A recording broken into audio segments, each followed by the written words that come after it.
साम्राज्य सामान्यांचा असामान्य आवाज। एकता समाजसेवक संस्था सोलापूर यांच्या वतीने पदयात्रा काढण्यात येणार आहे। याची सुरुवात मौलाना आझाद चौक नई जिंदगी येथून 1 जानेवारीला तर समारोप मंत्रालय व राजभवन मुंबई येथे 25 जानेवारी 2025 रोजी होणार आहे। यात 20 सभासद सहभागी होतील।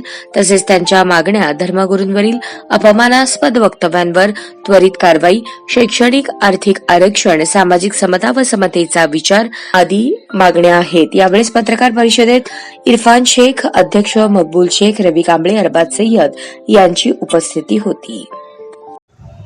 आपण 1 जानेवारी पासून पदयात्रा काढणार आहे सोलापूर ते मुंबई मंत्रालयापर्यंत। जे आज मोहम्मद पैगंबरवरती जे टीका-टिप्पणी आणि 6-7 महिन्यावरती टीका-टिप्पणी होत आहे, हे कुठं ना कुठं थांबण्याची गरज आहे। तिच्यावरती कडक ते कडक कायदा व्हाव आणि जे पण गुन्हेगार आहे त्याला शिक्षा झाली पाहिजे, कठोर शिक्षा झाली पाहिजे।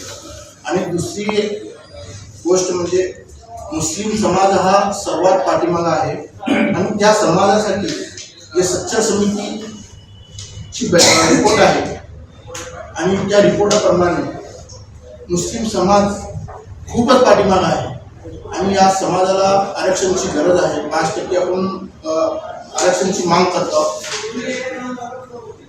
हेच यात्रेचा उद्देश आहे की महाराष्ट्रभरात सर्वांना जागृत करण्याचा प्रयत्न करावा, आमच्या समाजाला जागृत करण्याचा प्रयत्न करतो आणि शैक्षणिक आणि नोकरी धारीमध्ये 5% आरक्षणाची मागणी आहे।